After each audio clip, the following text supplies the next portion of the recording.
నేను దేవుని ప్రేమిస్తున్నానని statement release చేస్తాం. నీ కుటుంబస్తులను ప్రేమిస్తున్నామనే సాక్ష్యము కుటుంబం దగ్గర నుంచి నీకుందా?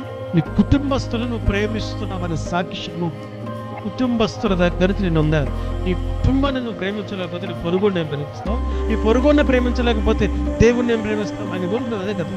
కంటికి కనబడే వాడిని ప్రేమించలేని నీవు, కంటికి కనబడుతున్న వ్యక్తులను ప్రేమించలేని నీవు కంటికి కనబడే వాళ్ళని ఎట్లా ప్రేమిస్తావు?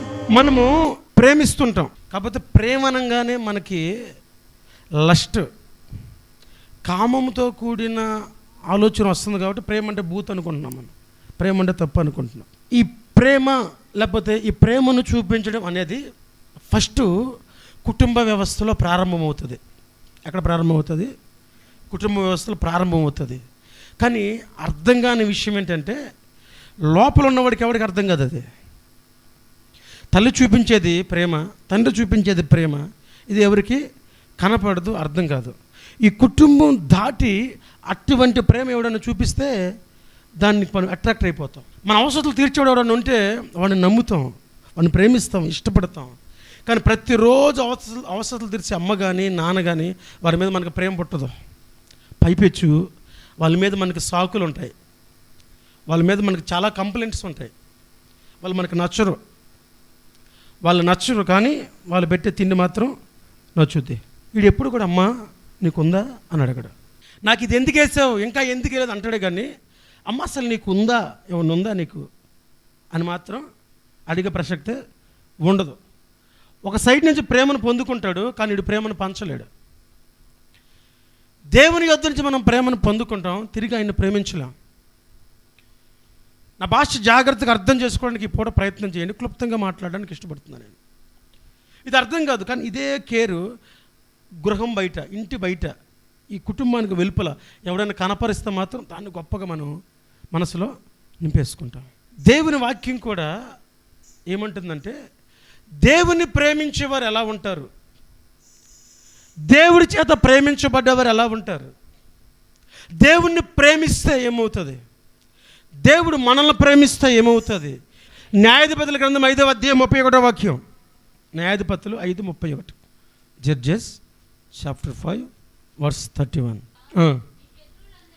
యెహోవా నీ శత్రువులందరూ అలాగునే నశించెదరు, ఆయనను ప్రేమించువారు బలముతో ఉదయించు సూర్యుని వలె నుందురు అని పాడిరి. తరువాత దేశము 40 సంవత్సరములు నిమ్మలముగా ఉండిన చిన్న ప్రార్థన చేసుకుందాం.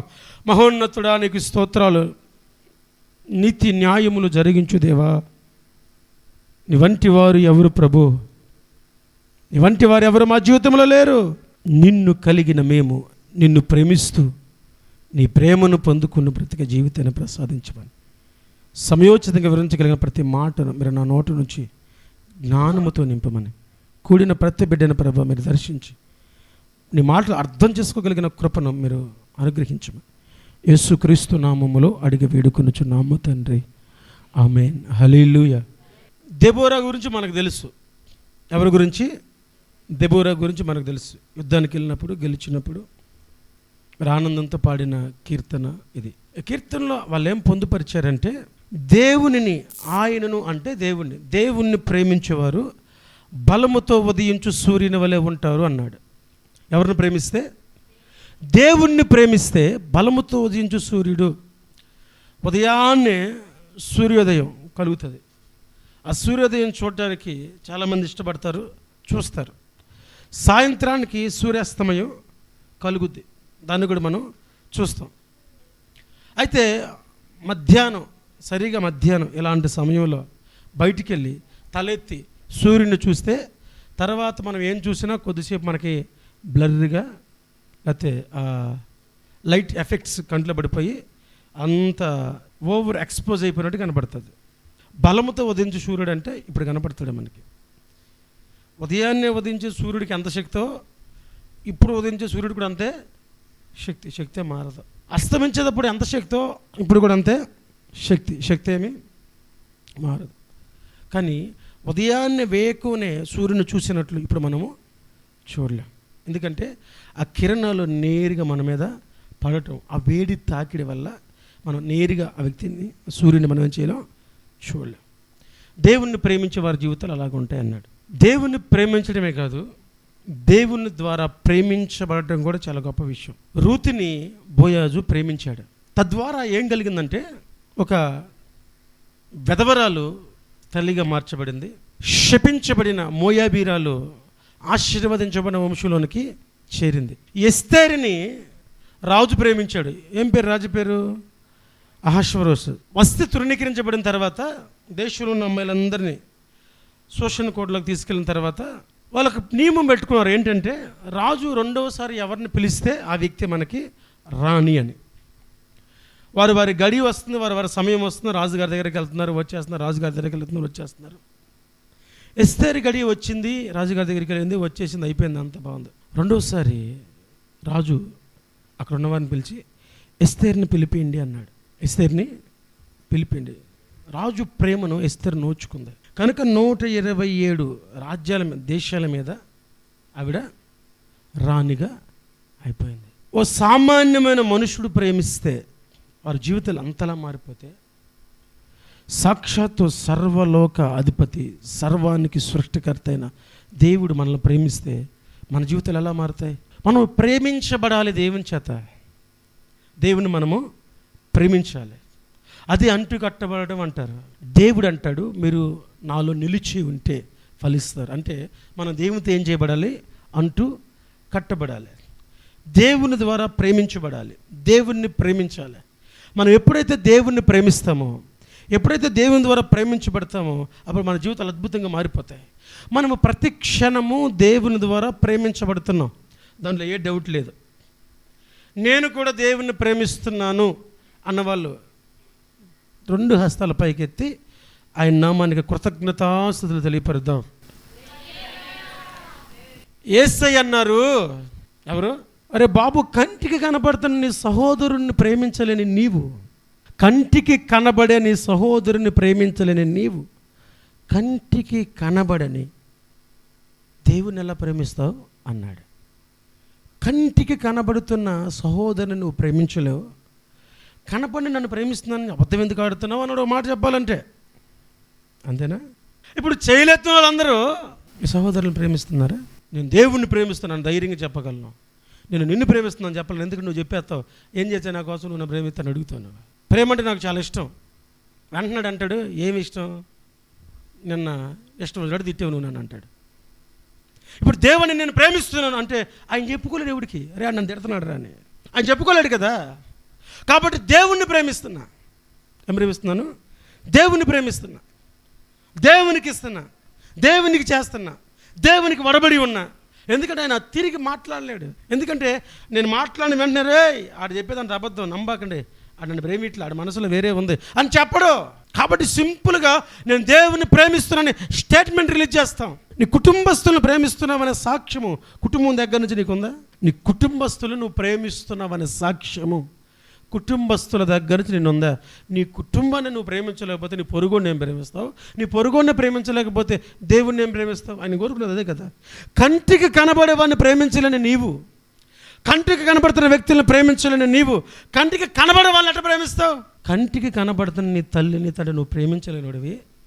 నేను దేవుణ్ణి ప్రేమిస్తున్నానంటే ఈ స్టేట్మెంట్ కరెక్టే అంటారా? స్టేట్మెంట్ కరెక్టే అంటారా? మాట్లాడాలి.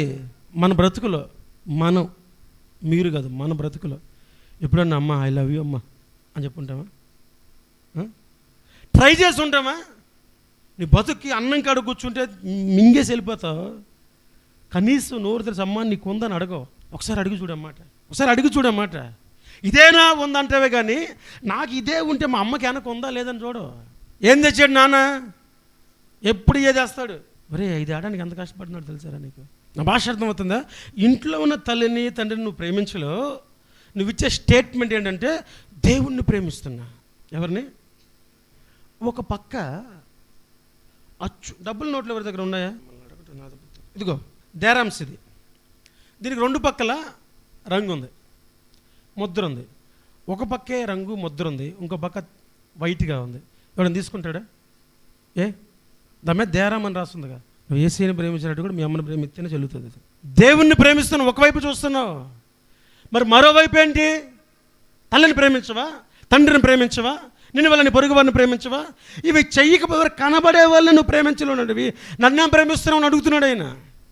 సో ఆయన ఎప్పుడు మనల్ని ప్రేమిస్తూనే ఉన్నాడు. ఆయన ప్రేమ మనం ఎప్పుడు నోచుకుంటూనే ఉన్నాం. కానీ మనం తిరిగి ప్రేమిస్తున్నామో లేదనేది. ఒకవేళ నువ్వు తిరిగి ప్రేమించగలిగితే బలముతో ఉదయించు సూర్యుని వలన జీవితం ఉంటుంది. సమస్య ఏంటంటే ఆయన ప్రేమిస్తాం, కానీ ఆయన పోలికలో ఉన్న మనిషిని ప్రేమించు. ఆయన అప్పగిస్తే మనల్ని కని పెంచుతున్న తల్లిదండ్రుల్ని ప్రేమించు. చాలా సందర్భాలు నేను భోజనం దగ్గర కూర్చున్నప్పుడు తింటున్నప్పుడు ఫస్ట్ ప్రశ్న అడుగుతా, అమ్మ తిన్నదా అని. ఫస్ట్ ప్రశ్న అడుగుతా. ఇది గొప్ప ఏం కాదు, అమ్మ తిన్నదా. పొరుగువని ప్రేమించడం అంటే ఏంది? కుటుంబస్తుల్ని, మేనల్ని, తమ్ముళ్ళని, అన్నల్ని ప్రేమించుకోవడం. యేసుప్రభు ఒక ఉపమానం చెప్పాడు. ఒకడు యెరూషలేము నుంచి ఎరుకోకు దిగి వస్తున్నాడు. యెరూషలేము ఎత్తైన కొండ మీద ఉంటుంది, ఎరుకో డౌన్లో ఉంటుంది. దిగి వస్తూ ఉన్నాడు ఒకడు. బాగుంది. దొంగల చేతులు దొక్కాడు, బాగుంది. కొట్టారు, బాగుంది. మొత్తం దోసుకున్నారు, ఇంకా బాగుంది. కన్నూపురుతో ఉన్నాడు. యాజకుడు వచ్చాడు, చూశాడు. తాకితే చచ్చిపోయినాడైతే ఒకవేళ అటు చచ్చిపోతే నేపథ్యం వెళ్ళిపోయాడు. పరిస్థితి అలాగే వెళ్ళిపోయాడు. సొంకూరు ఒకడు వచ్చాడు, చూశాడంట, కనికెర పడ్డాడంట, తన వాహనం మీద ఎక్కించుకున్నాడంట. పోట్టుకున్న వాళ్ళకి తీసుకెళ్ళాడు, వైద్యం చేయించాడు, డబ్బులు ఇచ్చాడు.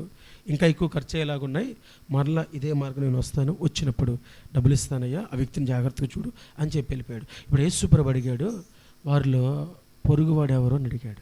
దొంగల చేతిలో దొరికినవాడికి, తన్నులు తిన్నవాడికి, తీసుకెళ్ళి కట్లు కట్టించిన వాడికి సంబంధం ఏంటి? సంబంధం లేని వారిని ప్రేమించడమే, సంబంధం లేని వారిని ప్రేమించడమే నిన్ను వాళ్ళని పొరుగు వారిని ప్రేమించడం అని ఒక సత్యాన్ని యేసుప్రభు చెప్పాడు అక్కడ. కాబట్టి ప్రేమించడం చాలా ప్రాముఖ్యం. ఫస్ట్ కంటికి కనపడిన వాళ్ళని ప్రేమించు. ఎందుకంటే దేవుడిని అందరూ ప్రేమిస్తాడు. దేవుడి మీద ఎవడో గొడవలు ఉండవు, దేవుడి మీద ఎవరికి మనస్పర్ధలు ఉండవు, దేవుడి మీద ఎవరికి అలుగులు ఉండవు. దేవుడి మీద అలిగిన వాళ్ళు ఎవరైనా ఉన్నారా? అలగలేదు. ఎవరు చదువుతున్నారు బైబిల్ డైలీ? దేవుడి మీద అలిగిన వాళ్ళు, మూతి ముడుచుకున్న వాళ్ళు. ఏమన్నా వెరీ గుడ్. ఇంకా ఎందుకంటే ఈయనకి నచ్చలే, ఆడేవాడు రక్షించబట్టు నాకు నచ్చలే, ఆడు మా కులం కాదు, మా జాతి కాదు, భలేవాడే, ఆడు చచ్చిపోతే నాకింద, బతికితే నాకింద, వెళ్ళిపోయాడు. మనం దేవుని ప్రేమిస్తే, లేకపోతే మనం దేన్నైనా ప్రేమిస్తే ఎలా ఉంటుందో మన బ్రతుకు చూడండి. ఆదికాండము 29 అధ్యాయం 20 వాక్యం. ఆదికాండం 29:20. యాకోబు రాహేలు కోసము కోపం కాదు నాయన, 7 సంవత్సరాలు కొలువ చేసాను, అయినను హల్లెలూయా హల్లెలూయా. వాళ్ళ మేనమామ దగ్గరికి వెళ్ళాడు పిల్ల కోసం. వాళ్ళ మేనమామకి 2 పిల్లలు. వెళ్ళాడు, మామ పెద్ద పిల్లని చేసుకుంటా అన్నాడు.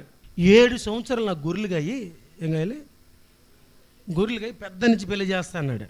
ఒకరోజు పొలంకి వచ్చాడు. వచ్చేలోపు ఇంటికాడ రాఖీలు పని చేస్తా కనపడింది. కప్ప గోడ మీదకి వెళ్ళి రాసుకొని వచ్చాడు. 2, 3, 4, 7 సంవత్సరాలంట. నెలలుగా కాదు, వారాలుగా కాదు, ఎలాంట రోజుల్లో గడిచిపోయిందంట. అక్కడ ఒక మాట ఉపయోగించాడు, అతడు రాహేలును ప్రేమించడం వల్ల అన్నాడు. 7 సంవత్సరాలు గడిచిపోయినాయి, కొద్ది రోజులు.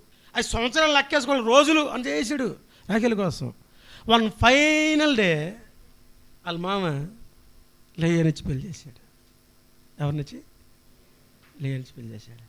వీడు గొడవ వేసుకుంటే మళ్ళీ అన్నాడు, మా ఊర్లో ఒక ఆచారం ఉంది అబ్బాయి, పెద్దదానికి పెళ్ళి కాకుండా చిన్నదానికి చేస్తే పెద్దదానికి పెళ్ళి అవ్వదు. ఇప్పుడు నీకు చిన్నది కావాలనుకుంటే ఇంకొక 7 సంవత్సరాలు. ఇప్పుడు ఇంటికి రాగానే అలా టవల తీసుకుని వస్తుంది, ఏవండి అని. టవల తెచ్చేది ఎవరు? ఇష్టమైన పిల్లమా, ఇష్టమైన పిల్లమా? చెప్పరే. మీరు మీ ఆయన బయటికి ఎక్కడికి వెళ్ళొస్తే ఎదురు టవల తీసుకెళ్తాము, కాలు కడుక్కోమని నీళ్ళు ఇవ్వము, ఇచ్చే అలవాట్లు లేవు మీకు. ఒంటి ఇలా మాట్లాడరు, ఆడే బావిలోకి వెళ్ళి తోడుకోవాలి ఇంకా, అంతేనా? అర్థమైపోతుందా? చూసావా యాకోబు నేను తలట్టు ఊపుతున్నాడు, ఎవరు ఇట్లా. అలా ఆవిడ టవల తీసుకొని నేరుగా ఎదురు వెళ్తుంది. తన మొహం చూడగానే ఇటు మొహం మండిపోతుంది. ఇంకా ఎన్ని రోజులు రా. ఎప్పుడు ఫస్ట్ టైం అనిపించింది కొద్ది రోజులే అనుకున్నాడు. ఇప్పుడు ఇంకా ఎన్ని రోజులు? ఎందుకు? ప్రేమించాలి అల్లయ్యని. రాహేలుని ప్రేమించాడు కనుక 7 సంవత్సరాలైనా దినాలుగా గడిపేశాడు.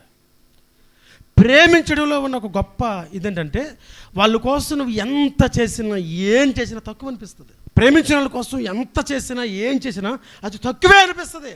నువ్వు దేవుని ప్రేమించిన వ్యక్తి అయితే దేవుని కొరకు నువ్వు ఏం చేసినా తక్కువ అనిపిస్తుందా? ఏం ఇచ్చినా తక్కువే అనిపిస్తుందా? దేవుని కోసం ఏం చేసినా తక్కువే అనిపిస్తుందా? నువ్వు దేవుని ప్రేమిస్తే దేవుని కొరకు ఏం చేసినా ఏమనిపించాలి? కొద్దిగా చేసి అనిపించాలి.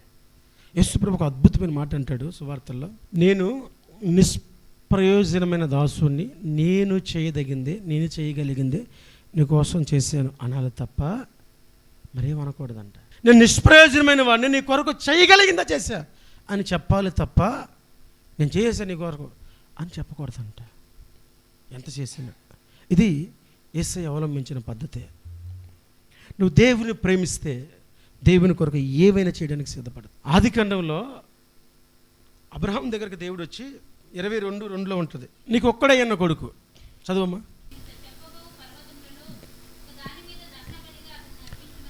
హల్లెలూయా. జాగ్రత్తగా స్టార్టింగ్లో మన మాట చూస్తే, నువ్వు ప్రేమించుచున్న ఇస్సాకు అన్నాడా? తీసుకెళ్ళాడు, బలార్పించేద్దాం అనుకున్నాడు, కట్టెల మీద పడుకోబెట్టాడు, నరకడానికి కత్తి పైకెత్తాడు. అబ్రహామా ఇందు నిమిత్తమై ఎందువల్ల కనబడిందంట? ఇస్సాకు నీడానికి ఏం చేయలేదు, వేరేది ఇలా. ప్రేమించిన వాడిని, ఒకే ఒక్క కొడుకుని, 100 సంవత్సరాల వయసులో పుట్టిన కొడుకుని తీసుకెళ్ళి దేవునికి బలియడానికి ఇష్టపడ్డాడు. ఇప్పుడు కొడుకు అంటే ఎక్కువ ప్రేమ ఉన్నట్టు, దేవుడు అంటే ఎక్కువ ప్రేమ ఉన్నట్టు? కొడుకు అంటే ఎక్కువ ప్రేమ, దేవుడు అంటే ఎక్కువ ప్రేమ. మరి దేవుడు అండి, ఇందు నిమిత్తం నువ్వు నన్ను ప్రేమించుచున్నవాడవు అని చెప్పకుండా భయపడుతున్నవాడు అన్నాడు. ఇస్సాకుని గురించి పరిచయం చేసినప్పుడు నువ్వు ప్రేమిస్తున్న ఇస్సాకు అన్నాడు. ఏడకు వచ్చిన తర్వాత ఏమంటున్నాడు? ఇందు నిమిత్తం నువ్వు నాకు భయపడుతున్నావు అన్నాడు. చాలామంది భయపడి గౌరవిస్తారు, కానీ అబ్రహాంకి వచ్చిన భయము ప్రేమతో. ఎందుకంటే హృదయంతరంగాన్ని చూసే దేవుడు మాట్లాడతాడు, రూపాన్ని చూసి ఆయన ఇప్పుడు కూడా మాట్లాడు. నువ్వు దేవుని ప్రేమిస్తే దేవునికి భయపడతావు. ఎంతకంటే నీ జీవితంలో నువ్వు ప్రేమించిన దాన్ని దేవుని కొరకు సాక్రిఫైస్ చేయడానికి కూడా వెనకాడు. అది దేవుని ప్రేమించడం అంటే. దేవుడు మనల్ని ప్రేమిస్తే ఏమవుతుంది? ఒక్క మాట చెప్పి ముగిస్తాను. ద్వితీయోపదేశకాండము 7వ అధ్యాయం 8వ వాక్యం. 7:8. హల్లెలూయా. జాగ్రత్తగా మన దేవుడు అంటున్నాడు, ఆయన మిమ్మల్ని ప్రేమిస్తున్నాడు కాబట్టి. ఐగుప్తులో నుండి ఎందుకు విడిపించాడు? దాసుల గృహం నుంచి ఎందుకు విడిపించాడు? ఫరో చేతుల నుంచి ఎందుకు విడిపించాడు? అంటే ఆయన మిమ్మల్ని ప్రేమిస్తున్నాడు కాబట్టి విడిపించాడు. మిమ్మల్ని ప్రేమిస్తున్నాడు కనుక మీ తండ్రులతో చేసిన ప్రమాణమును, నిబంధన జ్ఞాపకం చేసుకున్నాడు. ఆయన ప్రేమిస్తున్నాడు కనుక నీ కొరకు 10 అద్భుతాలు చేశాడు. ఆయన ప్రేమిస్తున్నాడు కనుక నీ కొరకు సముద్రాన్ని చీల్చాడు. ఆయన ప్రేమిస్తున్నాడు కనుక ఆయన అగ్నిస్తంభంగా నీ మధ్యలోనికి దిగాడు. నిన్ను ప్రేమిస్తున్నాడు కనుక ఆయన పగల మేఘస్తంభమై రాత్రి అగ్నిస్తంభమై ఉన్నాడు. ఆయన నిన్ను ప్రేమిస్తున్నాడు కనుక పరలోకము నుంచి ఆయన పరలోకపు ఆహారమైన మన్నాను కురిపించాడు. ఆయన ప్రేమిస్తున్నాడు కనుక బండ వల్ల నిన్ను వెంబడించిన మన క్రీస్తుని పౌలు అన్నాడు కదా, బండ వల్ల నిన్ను వెంబడించాడు. ఆయన ప్రేమిస్తున్నాడు కనుక నీ దాహార్తిని తీర్చాడు. ఆయన ప్రేమిస్తున్నాడు కనుక నీ బట్టలు మాయకుండా చేశాడు. ఆయన ప్రేమిస్తున్నాడు కనుక నీ చెప్పులు అరిగిపోనికుండా చేశాడు. ఆయన నిన్ను ప్రేమిస్తున్నాడు కనుక నువ్వు మాంసం అడిగితే మాంసం పెట్టాడు.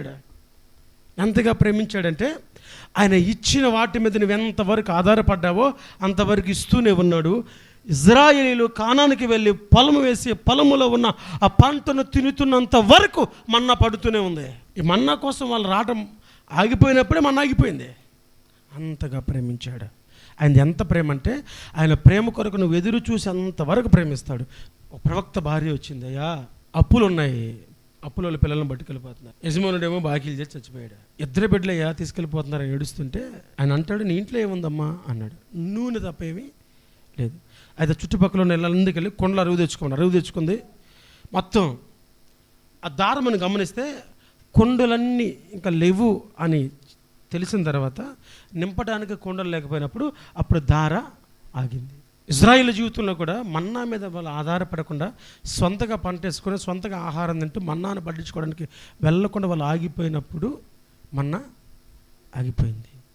దేవుడు మీకు ఇన్ని కార్యాలు ఎందుకు చేశాడంటే ఆయన మిమ్మల్ని ప్రేమిస్తున్నాడు అని చెప్పాడు మోషే.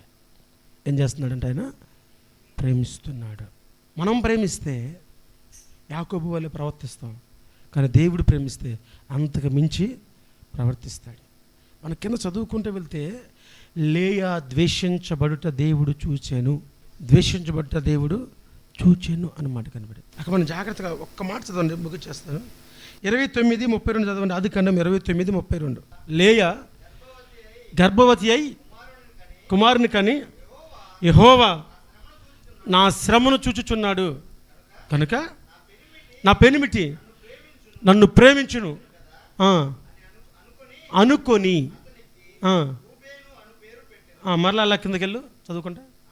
ఆమె మరలా గర్భవతి కుమారుని కని నేను ద్వేషింపబడి ఉన్న సంగతి యెహోవా విన్నాడు కనుక అతన్ని కూడా నాకు దయచేసి అనుకొని అతనికి సిమియోను అని పేరు పెట్టి జాగ్రత్తగా వినాలి.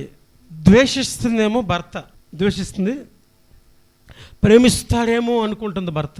నన్ను ఇప్పుడైనా, ఎందుకంటే రాహేల్ని పెళ్లి చేసుకుని లేయకి పెళ్లి చేసుకుని రాహేల్కి పిల్లలు లేరు, లేయకి పిల్లలు ఉన్నారు. నేను నా భర్తకి కోసం పిల్లల్ని కంటున్నాను కదా, ఇప్పుడైనా ప్రేమిస్తాడేమో, నేను ద్వేషింపబడుతున్నాను కదా, ఇక్కడైనా నన్ను ప్రేమిస్తాడేమో అని చూస్తూ ఉంటే దేవుడు లేయా ద్వేషించబడటం, లేయా తృణీకరించబడటం చూసి కార్యం చేస్తున్నాడు. కానీ భర్త లేయాని ఎప్పుడు ప్రేమించినేమో అనుకొని, అంటే ప్రేమిస్తాడేమో అనుకుంటుంది. కానీ దేవుడు అలా కాదు. నువ్వు దేవుణ్ణి ప్రేమించడానికి నీ మనసు నిశ్చయించుకుంటే, దేవుణ్ణి అయ్యా నేను ప్రేమిస్తున్నానయ్యా అని ఒక్క మాట చెప్పగలిగితే, రోమపత్రికలో పౌలు రాస్తాడు, మీరు ఇంకా దూరస్థులై ఉండగా, మీరు ఇంకా పాపులై ఉండగా, మీరు ఇంకా మీ పాపంలోనే ఉండగా ఆయన యుక్త కాలమందు మీ కొరకు చనిపోయాడు అని రాస్తాడు. రోమపత్రిక 5వ అధ్యాయం మనం చదువుకుంటూ వెళ్తున్నప్పుడు ఈ మాటలన్నీ కనపడతాయి మనకి. ఆ భాష అర్థమవుతుందా? కాబట్టి నువ్వు దేవుణ్ణి ప్రేమిస్తే ఆయన కొరకు నువ్వేం చేసినా నీకు తక్కువ అనిపించాలి. ఆయన నిన్ను ప్రేమిస్తే బలముతో ఉదయించు సూర్యుని వల్ల చేస్తాడు. ఆయన నిన్ను ప్రేమిస్తే నీ కొరకు అనేకమైన అద్భుత ఆశ్చర్యకారాలు చేసుకుని నేను ముందు తీసుకుని వెళ్తాడు. దేవుడి మాటలు మన వెనుకల్లో దీవించునుగాక. మనము దేవుణ్ణి ప్రేమించదముగాక, మనము దేవుని చేత ప్రేమించబడదముగాక, మనము దేవుణ్ణి ప్రేమించినట్లే మన ఇరుగు పొరుగు వారిని, మన కుటుంబస్తుల్ని ప్రేమించుదముగాక. ఆమేన్. దయచేసి అందరూ మోకరించి ప్రార్థన చేసుకుందాం. ప్రార్థనకి వెళ్దాం.